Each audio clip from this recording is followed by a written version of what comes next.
Itu kan saya sekali kami saya datang ke Pak Beni, kami dari kalau saudara tahu pernah tahu itu namanya Waterfood, ya kami dari situ yayasan di Indonesia ada Waterfood itu. Terima kasih Bapak Gembala yang sudah memberikan waktu pada kami untuk bisa melayani pada hari ini.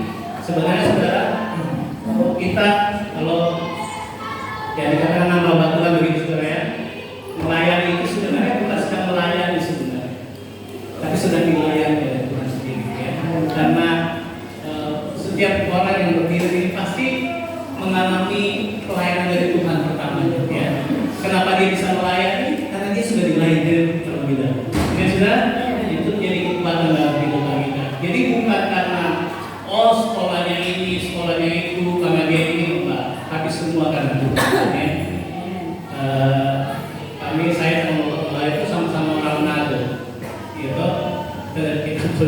Jadi waktu Pak Beni bilang Bapak Gembala ini Papua, ini orang Manado ini ya. Jadi ya senang sekali bisa ada tempat ini pertama kali bagi saya.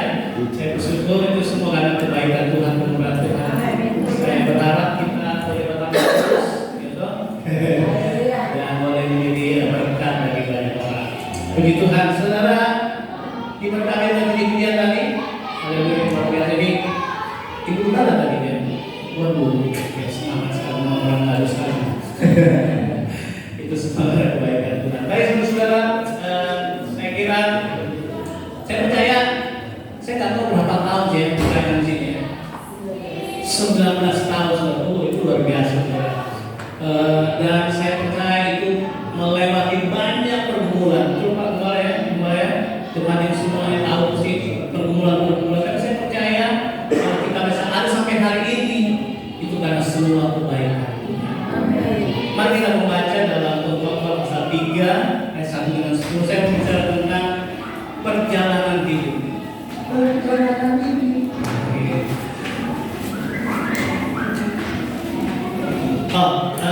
Istri saya 1, anak saya 2 ya. Kita boleh melayani di tempat ini sama-sama ya. Saya itu semua kebaikan. Contoh pasal 3 ayat 1 dengan 10. Ini saudara ayat yang sudah sering kali kita baca ya. Dan beberapa orang menghafalnya ini semua. Saya akan bacakan bagi saudara. 4 3 ayat 1 dengan 10. Firman Tuhan berkata, untuk segala sesuatu ada masanya. Untuk apapun di bawah langit ada waktunya. Ada waktu untuk lahir, ada waktu untuk meninggal, ada waktu untuk menanam, ada waktu untuk mencabut yang ditanam, ada waktu untuk membunuh, ada waktu untuk menyembuhkan, ada waktu untuk merombak, ada waktu untuk membangun, ada waktu untuk menangis, ada waktu untuk tertawa, ada waktu untuk meratap, ada waktu untuk menari, ada waktu untuk membuang batu, ada waktu untuk mengumpulkan batu, ada waktu untuk memeluk, ada waktu untuk menahan diri dari memeluk, ada waktu untuk mencari, ada waktu untuk membiarkan rugi, ada waktu untuk menyimpan, ada waktu untuk membuang, ada waktu untuk meropek, ada waktu untuk menjahit, ada waktu untuk berdiam diri, ada waktu untuk berbicara, ada waktu untuk mengasihi, ada waktu untuk membenci, ada waktu untuk perang, ada waktu untuk damai. Apakah untung pekerja dari yang dikerjakannya? Dengan berjerih payah, aku telah melihat pekerjaan yang diberikan Allah kepada anak-anak manusia untuk melelahkan diri. Tuhan, saudara, saya katakan saya bukan perjalanan hidup kan? Seperti yang dikatakan oleh firman Tuhan Pengkhotbah pasal 3 ini semua ada waktunya. Saya percaya semua yang kita hadir pada pagi hari atau siang hari ini semua pernah mengalami yang namanya kesusahan, betul? Penderitaan. Tapi juga pernah mengalami sukacita, damai sejahtera, keuntungan, betul? Kadang-kadang kita rugi, kadang-kadang kita untung, kadang-kadang kita merasa kuat, ada waktunya kita juga. Jadi Pengkhotbah sedang memberitahukan keadaan kita. Saudara, kalau hari ini saudara merasa paling susah di dunia, kesusahanmu itu cuma berulang-ulang aja. Ya, saya mengalami banyak kesusahan, banyak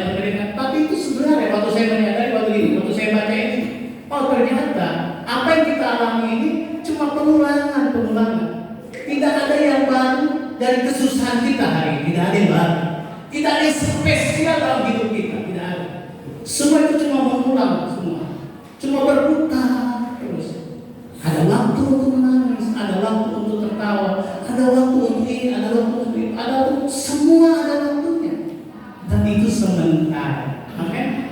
Selama kita ada dalam dunia ini, tidak ada yang kekal, saudara. Hari ini kita bisa melayani, besok bisa kita tidak melayani, saudara. Hari ini kita bisa menjaga diri dari dosa, besok atau sebentar pun kita bisa melakukan itu. Dan itu akan terulang terus. Firman Tuhan katakan tadi kita baca, aku telah melihat pekerjaan diberikan Allah kepada anak-anak manusia untuk melelahkan dirinya. Wah. Terus apa? Ya kan? Jadi pengkhotbah ini hanya mau memberitahukan kepada kita, inilah hidup ini. Kalau banyak orang, saya katakan, kalau banyak orang beberapa waktu lalu atau sering beberapa kali saya bertemu dengan orang selalu mengeluh. Waktu saat pandemi itu kan, orang mengeluh, tukang ojek mengeluh, semua tukang dagang mengeluh semua. Tapi itu semua biasa ternyata. Cuma ada waktu-waktunya. Saya dengar gereja ini baru direnovasi. Ya kan? Jadi ada waktu untuk merenovasi, ada waktu untuk, dulu mungkin sederhana sekali, ada waktunya.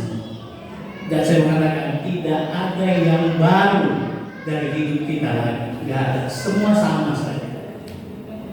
Orang pernah mengalami sakit, saya juga pernah mengalami sakit. Siapapun kita di sini pernah mengalami sakit, betul? Sakit kanker, kanker kering. Waktu kita bersyukur, waktu kita mendapat berkat, dapat uang banyak, dapat keuntungan, kita pun pernah mengalami. Semua kita, kalau kita mengakui, semua kita pernah mengalami. Tidak pernah selama itu hidup kita manusia itu susah terus atau senang, semua ada begitu. Kenapa? Karena inilah hidup ini. Terimalah. Coba bilang kiri kanan, terimalah kehidupan yang begitu. Orang ada bilang sebegitu dia. Udah, kalau orang kan, karena saya pernah tinggal di Medan ya, saya sekitar 20 tahunan tinggal di Medan, dari nggak tahu bicara sampai dipuji orang pun tinggal di Medan gitu. Jadi agak asli juga, agak gitu. Jadi kalau orang saya tinggal di Jakarta, orang bilang kayak gitunya dari dulu, emang kayak gitunya, iya kan? Kayak gitu sudah. Jadi nggak ada yang baru. Jadi untuk apa kita mengeluh? Kalau kita tahu hari ini kita susah, besok mungkin senang-senang juga. Amin. Sama percaya itu, ya. Kalau kita senang, kalau ada orang senang hari ini, jangan terlalu bersenang, mungkin besok kamu susah juga. Iya kan? Itu hidup ini. Ada, kalau saya tidak ada untuk mencari, ada waktu untuk membiarkan rugi, ada waktu untuk menikmati segala sesuatunya, ada waktunya. Dan itu semua melelahkan kita. Kenapa sih? Nah, pengkhotbah tadi menjelaskan tentang kehidupan kita. Nah, sebenarnya ada dasarnya, saudara. Kenapa hal ini terjadi? Kenapa kita sebagai anak Tuhan harusnya begini? Kita sudah punya Tuhan, dan kita harusnya terus baik terus, betul?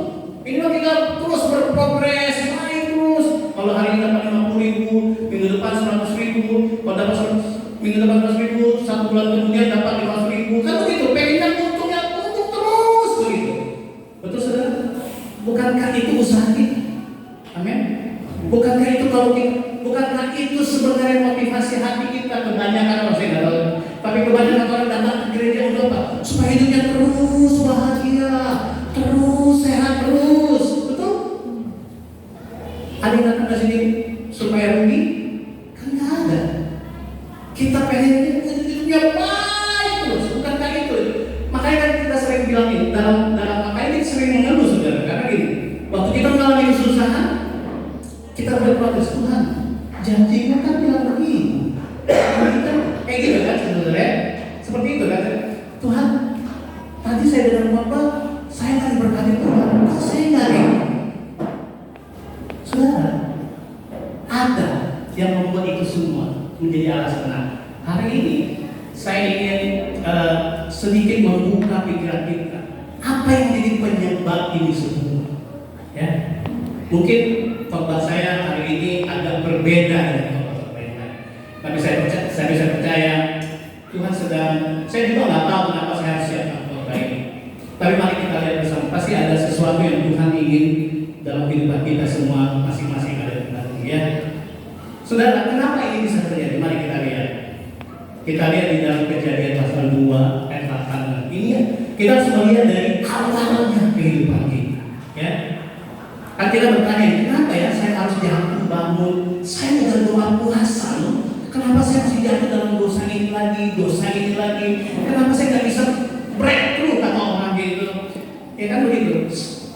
Kenapa saya nggak bisa terus baik terus? Kenapa ya? Kenapa saya masih marah-marah? Pernah lihat itu? Atau ada istri bilang, kenapa suami itu tuh nggak pernah berubah ya? Sesuai keinginannya maksudnya kan gitu kan? Atau ada suami, ini anak itu tuh nggak bisa berubah. Ada banyak hal dalam kehidupan kita. Nah, apa yang menyebabkan itu semua? Mari kita lihat di awal kehidupan kita. Kejadian pasal 2 ayat 8 dan 9 ini cerita tentang dua pohon di dalam taman itu ya. Kejadian 2 ayat 8 dan 9 berkata, selanjutnya Tuhan Allah membuat taman di Eden. Jadi saudara tahu di ceritanya awal penciptaan. Di sebelah timur, disitulah ditempatkannya manusia yang dibentuknya itu. Lalu, perhatikan ini. Lalu Tuhan Allah, apa saudara? Menumbuhkan berbagai-bagai pohon dari bumi yang menarik dan yang baik untuk dimakan buahnya. Dan pohon, perhatikan ini.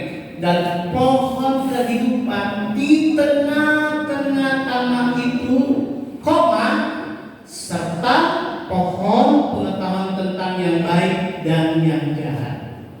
Ada berapa banyak pohon yang Tuhan tumbuhkan? Kalau lihat ayat ini, coba boleh saya boleh dapat responnya? Coba ya. Banyak. Tapi ada dua yang spesial. Di tengah taman itu Tuhan menumbuhkan apa? Dua pohon. Yang pertama pohon kehidupan namanya. Yang satu lagi namanya pohon pengetahuan baik dan jahat. Nah, setelah itu ada perintah kan?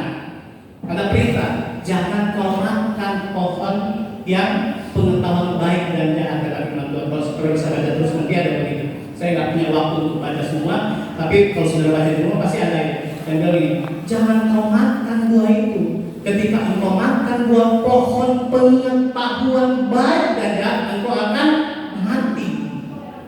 Nah, saudara-saudara, sebelum kita tahu ya, sebelum Hawa dan Adam memakan buah pohon pengetahuan baik dan jahat, mereka itu makan dari buah pohon kehidupan. Itu gambaran, saudara. Gambaran apa? Pohon kehidupan gambaran tentang Kristus. Pohon pengetahuan baik dan jahat itu berbicara tentang hukum Taurat, aturan-aturan, usaha-usaha manusia. Nah, coba pelan-pelan saudara-saudara boleh mengerti ya. Jadi manusia itu hidup dari buah pohon ini. Sebenarnya dari satu pohon sebenarnya. Tapi karena mereka melanggarnya, kita masuk dalam jatuh dalam dosa. Penyebab kita berdosa itu Adam dan Hawa masuk ketika mereka makan buah pengetahuan baik dan jahat.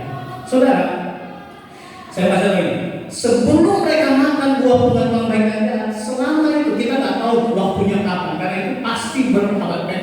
Karena satu hari bagi manusia, satu hari bagi Tuhan 1000 hari, bagi 1000 tahun bagi manusia ya. Jadi kita nggak tahu berapa lama waktu dari penciptaan. Selama mereka hidup di taman Eden itu, Adam dan Hawa ini, mereka makan dari buah kehidupan. Mereka berhubungan terus dengan Tuhan. Mereka bergaul tarik dengan Tuhan setiap hari, saudara. Pada saat itu Adam tidak pernah mengalami namanya sakit, tidak pernah mengalami kesusahan. Dia malah tidak tahu tentang apapun, dia cuma tahu tentang Yesus saja. Tentang Tuhan saya, tentang Bapa yang bergaul dengan dia. Dan Hawa pada saat itu, dia dikasih kuasa untuk ini dan itu, untuk mengatur semua binatang, semua. Dia hidup di dalam taman Eden. Manusia pada saat itu hidup dengan begitu dekatnya dengan Tuhan. Tidak ada pengeluhan, tidak ada waktu bahkan waktu itu. Saudara, tapi ketika mereka makan buah pengetahuan baik dan jahat, Firman Tuhan mereka mati apa ini? Lepas, terputus hubungan, terputus koneksi dengan Bapa. Karena itu perintah jalan. Saudara, sejak itulah makanya pengkhotbah bilang ada waktunya untuk menangis, ada waktunya engkau tertawa, ada waktunya engkau bersukacita dan lain sebagainya. Kenapa? Inilah kehidupan kita. Kenapa? Karena ada manusia, pendahulu kita, nenek moyang kita sudah melanggar, makan buah pengetahuan lain dan jahat. Ini perintah dan habis. Kalau kita baca dalam Kejadian 3 ayat 6-7, perempuan itu melihat bahwa buah pohon itu baik untuk dimakan dan sedap kelihatannya. Lagi pula buah itu menarik hati karena memberi pengertian. Lalu ia mengambil dari buahnya dan dimakannya dan diberikannya juga kepada suami yang bersama-sama dengan dia, dan suaminya pun memakannya. Maka terbukalah mata mereka berdua dan mereka tahu bahwa mereka telanjang. Lalu mereka menyamat daun pohon ara dan membuat cawat. Sebelum mereka jatuh dalam dosa, mereka tidak tahu tentang diri mereka sendiri. Boleh mengerti saudara? Mereka cuma tahu tentang Tuhan saja. Mereka tidak tahu bahkan mereka tidak tahu bahkan mereka telanjang sekalipun mereka tidak tahu saudara. Tidak ada rasa apa ya? Kalau orang bilang orang zaman sekarang tidak ada rasa insecure, tidak ada rasa tidak aman. Mereka merasa aman terus, tidak melihat kekurangan satu dengan yang lain. Tapi ketika mereka makan buah itu, mata mereka terbuka dan mereka apa? Yang tadinya hanya berfokus kepada Tuhan, akhirnya mereka apa? Berfokus kepada diri sendiri. Inilah penyebabnya kehidupan kita sampai hari ini begini terus. Boleh mengerti saudara? Inilah mengapa kita hari ini bisa jatuh, besok boleh melayani, hari ini melayani, sebentar jatuh lagi. Itulah yang membuat itu semua. Oke saudara, ini yang membuat kita merasa kecewa sama gembala kadang-kadang, merasa gak suka dengan seseorang. Kita punya standar kebaikan masing-masing. Kita kalau bahasa kerennya, kita ini terlalu subjektif tentang diri kita. Kita terlalu melihat kepada diri kita sendiri. Dosa itu saudara, bukan hanya ketika kita membunuh, berzina, berselingkuh, lakukan ini, mencuri dan sebagainya. Ketika kita merasa lebih penting dari orang lain pun itu namanya dosa. Amin. Ketika kita merasa semuanya ini untuk saya, itu pun dosa. Amin. Bahkan ini, ketika kita merasa harus sembuh dari sakit ini, itu pun dosa. Mungkin saudara akan kaget, kenapa? Kepentingan diri. Ketika kita mau melayani, ada hati ini. Saya misalnya, wah, boleh juga, dosa. Dosa begitu sudah. Kita gak bisa lepas dengan dari dosa, gak bisa. Kita gak usah ngomong tentang soal pembunuhan, soal ini, selingkuhan, gak usah. Itu cuma buah dari dosa kita. Tapi yang di dalam sini yang paling penting, saudara. Dan yang itu seringkali kita lupakan dan mungkin tidak pernah dengar selama ini. Tapi hari ini, mari saya ingin firman Tuhan yang menyadarkan kita. Di diri kita ini harus diubah, bukan di kelakuan kita. Kelakuan itu akan mengikuti apa yang ada dalam diri. Ketika hati kita mengerti, ketika pikiran kita tersangkut, Adam itu tidak berpikir dosa, selama dia hidup, makan buah pengetahuan baik dan makan buah kehidupan, pohon kehidupan itu dia tidak pernah berpikir apa-apa. Dia cuma bergaul setiap hari. Dia pun bahkan Dia tidak pernah bikin jadwal doa tiap pagi pada dunia. Kenapa? Karena dia cuma tahu Tuhan. Haleluya, saudara. Nah, waktu saya merenungkan ini, betapa saya terlalu betapa bobroknya hidup kita. Tadi katakan apa? Bahwa saya perbuatan baik saya gak bisa membuat saya ini benar ya. Apapun yang saya lakukan, pelayanan saya bahkan ini pun kalau kita mau jujur, ini kan saya lebih tinggi dari saudara kan? Enggak ada dosa sebenarnya. Hidup kita ini sudah dosa, makanya firman Tuhan bilang, saya lupa di mana ayatnya, mungkin nanti Bapak Tuhan bisa. Kita yang sudah kehilangan kemuliaan, kita sudah berdosa dan sudah kehilangan kemuliaan. Gak ada satupun orang yang bisa merasa kudus di hadapan Tuhan, gak bisa.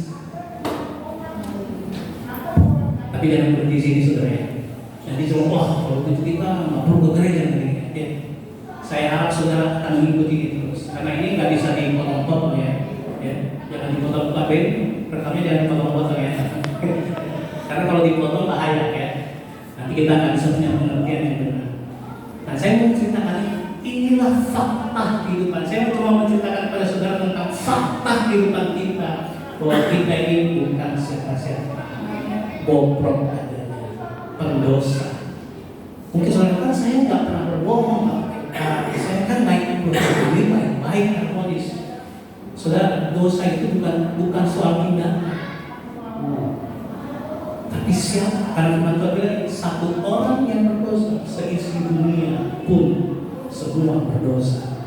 Jadi anak-anak kita itu yang lahir itu mereka punya dosa. Ya kan? Coba bilang kiri kanan, wah aku berdosa juga ya. Kita berdosa, kita sudah kehilangan.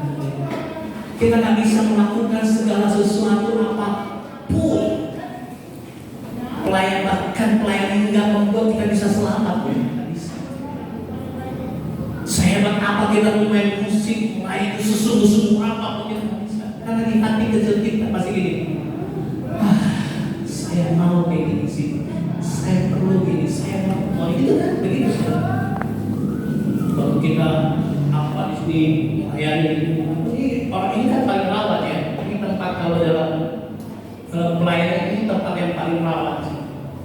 Karena di sini kan bisa timbul kesombongan itu tanpa dilihat orang, dan itu adalah dosa. Tapi puji Tuhan, Tuhan tidak tinggal di situ. Mari kita baca Khotbah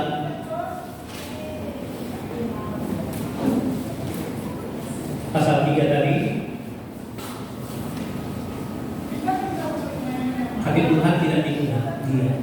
Amin ya. Kita bersyukur punya Tuhan yang luar biasa. Dia tahu kita nggak mampu, dia tahu kita berdosa, dia tahu kita penuh dengan kebobrokan, tapi dia tidak tinggal dia. Coba kita baca.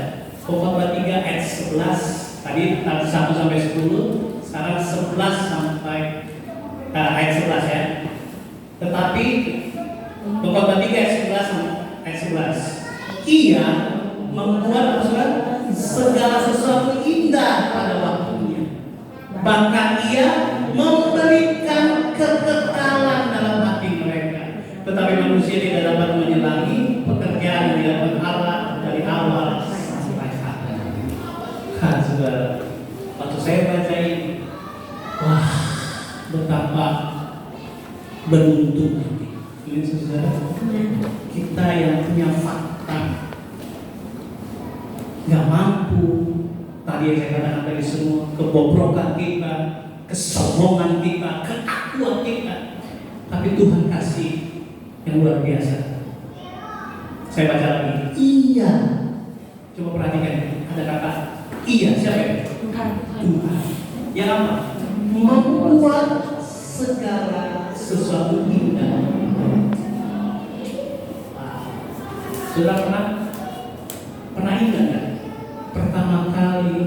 engkau percaya Yesus. Ketika engkau masuk gereja, mungkin momen di mana ketika engkau masuk gereja engkau merasa Tuhan, pengorbananmu itu luar biasa. Pernah begitu sudah pernah merasakan itu? Tiba-tiba menyayangkan saya. Saudara pernah nggak punya momen ketika melihat salib Kristus, tiba-tiba kayak nyanyi tadi di momen adalah siapakah aku ini Tuhan, jadi biji makanan. Saudara pernah merasakan momen-momen seperti itu? Itu di mana Ia membuat segala sesuatu indah pada waktunya. Dia tidak membiarkan kita hancur. Saya mau kemudian ini. Dan dari kata-kata itu jelas ya.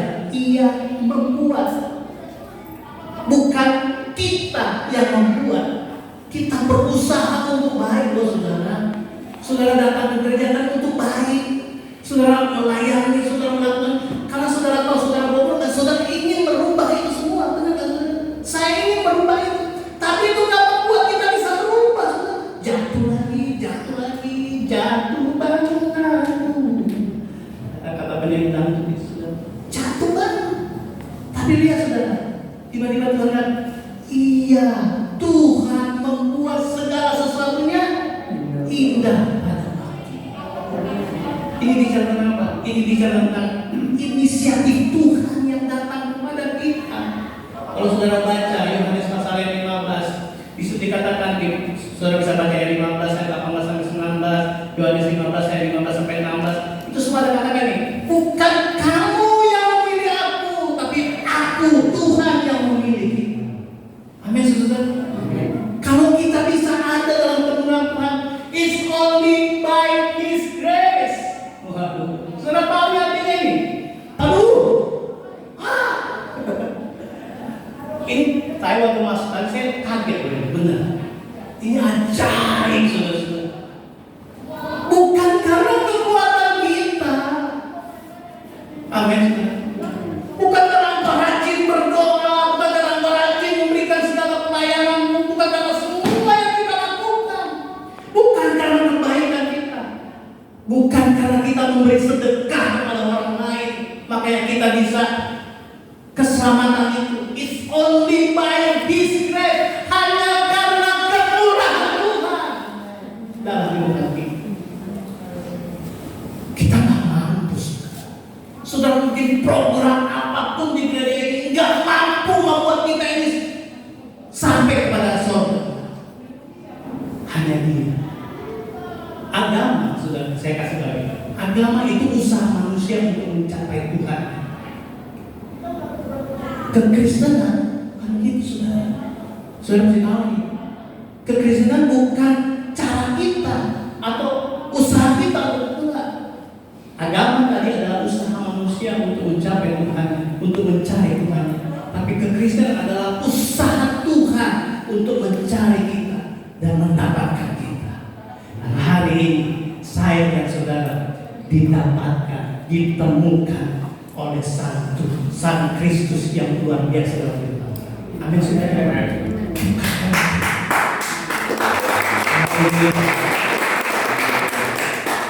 Kita ini bukan sekedar beragama, saudara. Saudara boleh, kalau saya mau gambarkan bagaimana Tuhan yang luar biasa itu. Saudara lihat salib ini. Pernah saudara, wah ini Bapak Beni, Bu Vivi seringkali dengar saya kalau saya bicara tentang salib. Waduh, sampai kalau orang bilang saya, maaf ya Tuhan, gila. Cinta Tuhan kepada kita ini luar biasa, nggak main-main, saudara. Saudara pernah dengar kata ini? Saya ambil itu ya. Eloi, Eloi lama sabachthani. Saudara pernah dengar kata-kata ini? Ketika Yesus ada di kayu salib kan, dia memanggil Eloi, Eloi lama. Saya mau kasih gambaran betapa ini satu gambar saja, baru satu ya. Waktu dia panggil Eloi lama sabachthani, dia panggil Allahku, Allahku By the way, ini Yesus ini anak Tuhan, anak Bapa satu-satunya dan sah. Kan anak tunggal, nggak ada anak yang lain.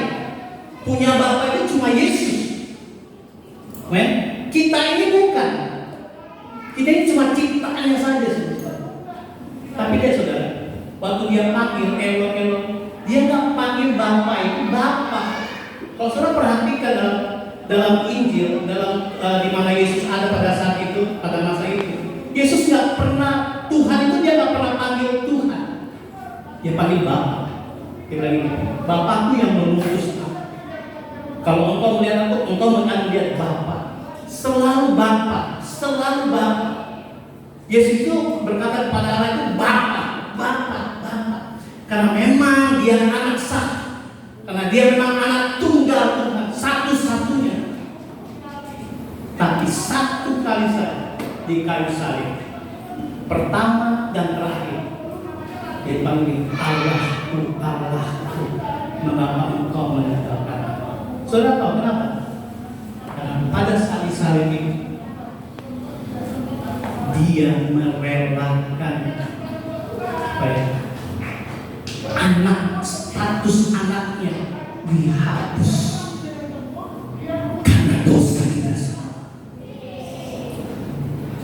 Bukan karena dia bersalah. Disalib, dia rela. Allah tidak, Bapaknya tidak memandang dia. Karena sudah penuh dengan dosa manusia, dosa Stephen Poli, dosa bahkan selama-lamanya, bahkan dosa seluruh isi dunia pada saat itu. Dia tahu semua. Dan Bapaknya nggak mau tahu tentang anaknya ini. Makanya dia pakai Allahku, Allahku, mengapa engkau meninggalkan. Kenapa? Karena syarat supaya saya dan saudara hari ini boleh ada dalam perkenanannya Tuhan. Saudara, kalau punya anak, kalau saudara punya anak, mau nggak anakmu ini kau kasih sama aku? Saya punya anak namanya Rebecca dan Rafael. Ini Rafael ini dekat dengan saya, Rebecca juga. Kalau ada orang datang, saya bawa aja anak ini. Perang kita, benar saudara? Kenapa? Itu anak saya. Betul nggak? Mana ada orang tua yang merelakan anaknya pergi begitu saja? Sejajarnya anak, mungkin dia marah barangkali bisa ada marah, tapi pas satu kali dia akan cari. Kami sudah tahu. Ini Bapak di dunia, orang tua. Bapak di surga cuma punya anak satu tunggal, Yesus Kristus yang turun ke dunia, rela. Tapi dia relakan anaknya, tidak dianggap anak lagi. Supaya apa? Supaya saya yang bobrok ini, supaya kita yang bobrok ini boleh dapat perkenan Tuhan. Supaya kita yang bobrok ini dosanya dihapuskan dan kita mendapatkan surga yang kekal. Supaya kita yang bobrok ini, saudara-saudara, boleh dikuduskan oleh Tuhan. Supaya kita yang bobrok ini tiap hari boleh berkata, Tuhan Aba, ya Bapa. Amin, saudara. Bukan karena kita, tapi karena Dia. Saudara bisa bayangkan itu. Jangan baca elo-elo sama itu biasa saja. Saya kalau baca ini setiap kali saya baca ini, ada orang yang merela hubungannya terlepas dengan Bapa hanya karena mencintai kita yang bobrok ini. Siapa saya? Siapa saudara? Hari ini benar, besok sudah tidak dosa lagi kok. Benar saudara? Hari ini luar biasa. Keluarga itu udah ngomongin orang. Iya kan? Ngomongin Jokowi lah, ngomongin apa lah semua itu. Itu dia. Tapi dia bilang, ia membuat segala sesuatunya. Karena begitu besar kasih Allah akan dunia ini, sehingga ia mengaruniakan apa? Anaknya yang tunggal, supaya setiap kita yang percaya tidak binasa. Haleluya, saudara. Saudara berharap mujizat sudah diberikan dari Tuhan yang baik. Saudara berharap kesembuhan? Kesembuhan sudah diberikan 2000 tahun lalu. Saudara perlu kelimpahan keuangan, kekayaan, sudah diberikan 2000 tahun yang lalu. Sudah diberikan. Dan firman Tuhan katakan, harta yang paling besar itu bukan keluarga bahagia, bukan. Tapi harta yang terbesar adalah ketika nama tercatat di surga.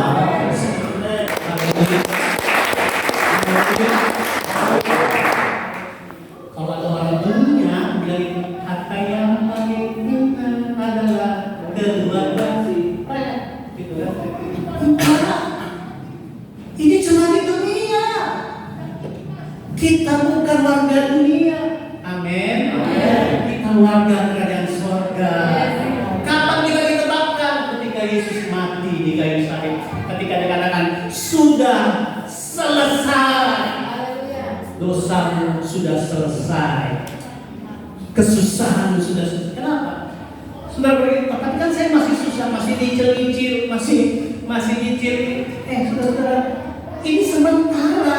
Makanya pengkhotbah bilang ada waktu, bos. Kan itu semua ada waktunya. Ada waktu bisa menyicil, ada waktu bisa ini semua ya. Semua ada waktu. Tapi kekekalan di depan kekal itu sudah diberikan kepada kita.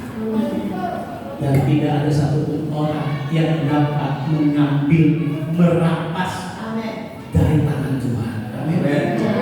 Sekali Yesus, tetap Yesus. Sekali anak Tuhan, selamanya anak Tuhan. Makanya dia bangkit di hari ketiga. Amin. Supaya kita tidak tinggal dalam dosa, kita tetap di dalam dia. Kita bisa masih melakukan dosa. Karena kita ini kan konsekuensi, Tuhan. Jangan saudara lakukan ini. Ketika saudara melakukan kesalahan, itu saudara aduh masa nakal lagi. Enggak. Ada kata-kata begini di Manado, saudara. Orang bilang nanti Tuhan marah loh. Itu bohong, saudara. Tuhan tidak pernah marah lagi. Amin. Kemarahannya sudah ditimpahkan kepada anaknya namanya Yesus Kristus. Makanya kita menyembah Kristus, menyembah Yesus. Benar? Kenapa? Karena semua kemarahan Bapa itu tertimpa kepada kita. Tapi firman Tuhan, semua kemarahan itu tertimpa. Jadi Tuhan sekarang melihat kita, tidak melihat lagi kesalahan kita, tidak melihat lagi kebobrokan kita, tapi melihat apa? Kristus yang tinggal di dalam kita semua. Haleluya, saudara. Saudara diberkati oleh Tuhan. Berkat kita bukan uang. Amin. Berkat kita bukan kesehatan. Amin. Kalian bukti orang sesehat apapun waktu kemarin mati juga semua. Yes. Menderita semua. Tapi berkat kita adalah surga. Haleluya. Kristus Yesus sudah diberikan. Amin. Itu berkat kita. Hari ini sudah ada duit, tidak ada duit, ada Yesus tetap bersama. Betapa senang jadi anak Tuhan, senang jadi anak. Tapi saya belum bayar cicilan. Senang jadi anak. Pak, suami saya belum pulang-pulang ini. Oh, betapa senangnya jadi anak Tuhan. Pak, saya belum pernah dapat jadwal WL. Oh, betapa senang jadi anak. Aku belum dapat jodoh.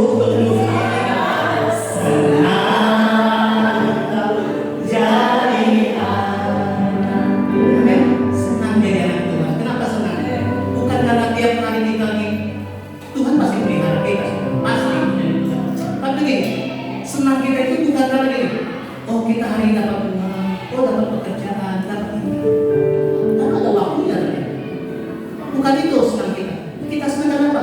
Kita terima kekekalan yang abadi selamanya. Amin. Itu pengharapan kita. Pengharapan kita bukan kepada suami, bukan apa ya? Bukan kepada Pak Gembala juga. Amin, saudara. Bukan kepada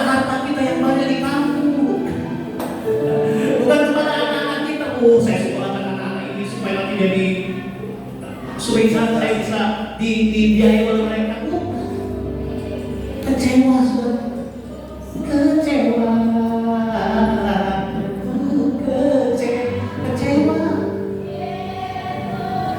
Amin, saudara.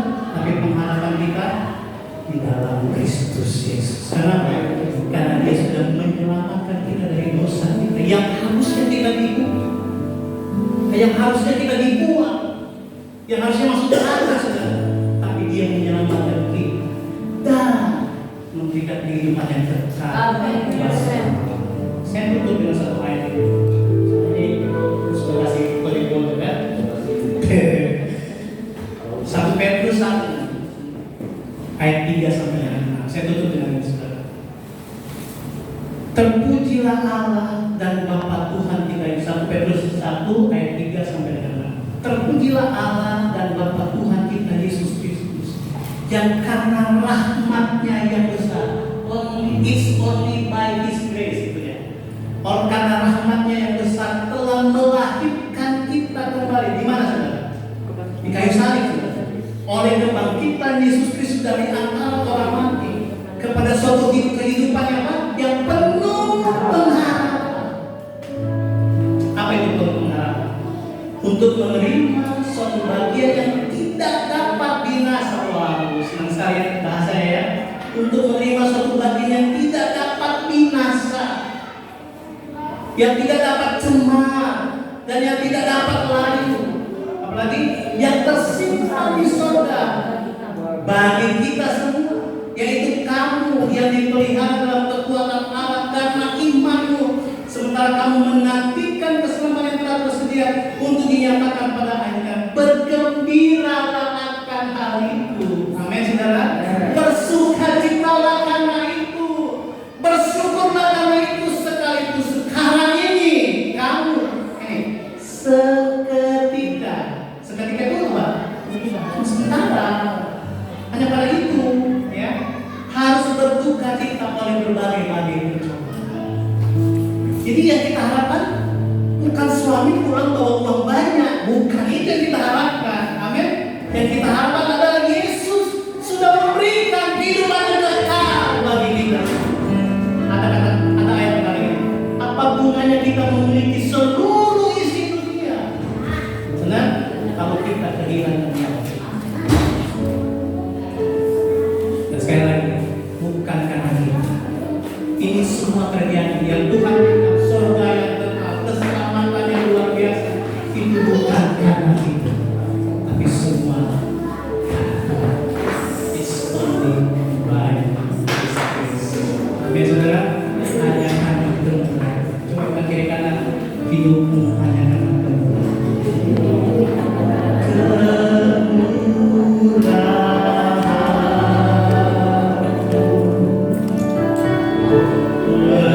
Kemuliaan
bukan karena kami.